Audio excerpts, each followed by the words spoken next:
भूटान को 2048 करोड़ रुपए, तालिबान हुकूमत वाले अफगानिस्तान को 200 करोड़, नेपाल को 700 करोड़ और यहाँ तक कि छोटा सा आइलैंड देश मालदीव जो हमें चीन के कहने पर आंखें दिखाता है, उसे भी 400 करोड़ रुपए। आखिर ये भारत को हुआ क्या है? ये सवाल इसलिए भी उठना चाहिए क्योंकि इस देश की जनता अपने खून पसीने की कमाई सरकार को टैक्स के रूप में देती है।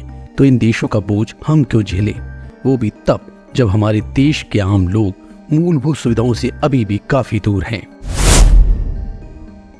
मंगलवार को वित्त मंत्री निर्मला सीतारमण ने देश के आम बजट में पड़ोसी देशों को कई हजार करोड़ रुपए देने का ऐलान किया। इसमें विदेश मंत्रालय के लिए करीब 22,154 करोड़ रुपए अलॉट किए हैं। ये पैसा पिछले साल के मुकाबले 5600 करोड़ रुपए ज्यादा है।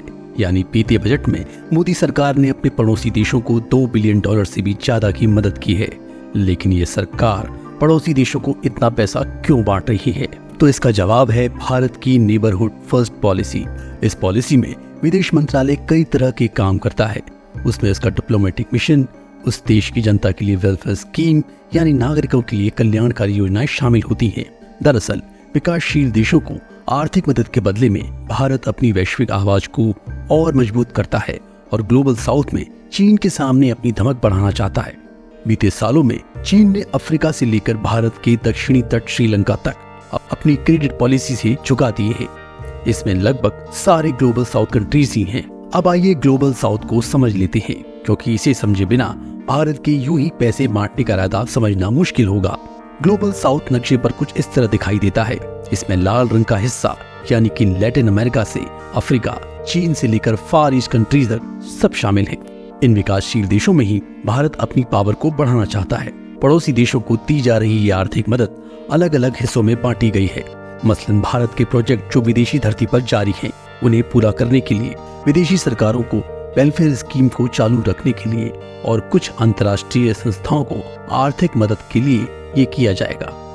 भारत समय समय पर नेचुरल डिजास्टर और युद्धग्रस्त देशों में अपनी मानवाधिकार सहायता भी भेजता रहता है। भारत अगर अपने से छोटे छोटे देशों की आर्थिक मदद करेगा तो वर्ल्ड पॉलिटिक्स में उसकी आवाज और मजबूत होगी और यूएन में भी वो चीन को मनमानी करने से रोक सकेगा।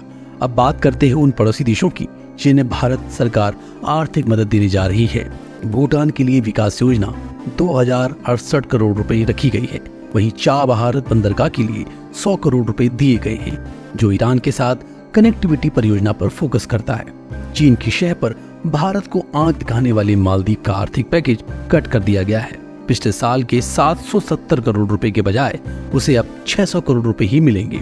वहीं अफगानिस्तान के लोगों के साथ भारत के विशेष संबंधों को जारी रखते हुए 200 करोड़ रुपए, बांग्लादेश को 120 करोड़ जबकि नेपाल को 700 करोड़ रुपए अलॉट किए हैं।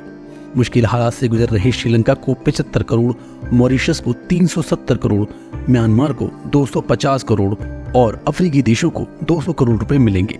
दरअसल इतनी बड़ी रकम की मदद से भारत का इरादा चीन के वर्चस्व को कम करना है।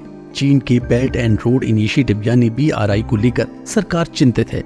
इसे मात देने के लिए भारत मध्य पूर्व यूरोप आर्थिक गलियारा यानी IMEC प्रोजेक्ट तैयार किया गया है। इस प्रोजेक्ट को लेकर PM मोदी ने कहा था कि ये गलियारा आने वाले सैकड़ों वर्षों के लिए विश्व व्यापार का आधार बनेगा और इतिहास याद रखेगा कि इस गलियारे की शुरुआत भारत की धरती पर हुई थी। अगर आपको हमारा ये वीडियो पसंद आया तो प्लीज इसे लाइक करें और चैनल को सब्सक्राइब जरूर कीजिए।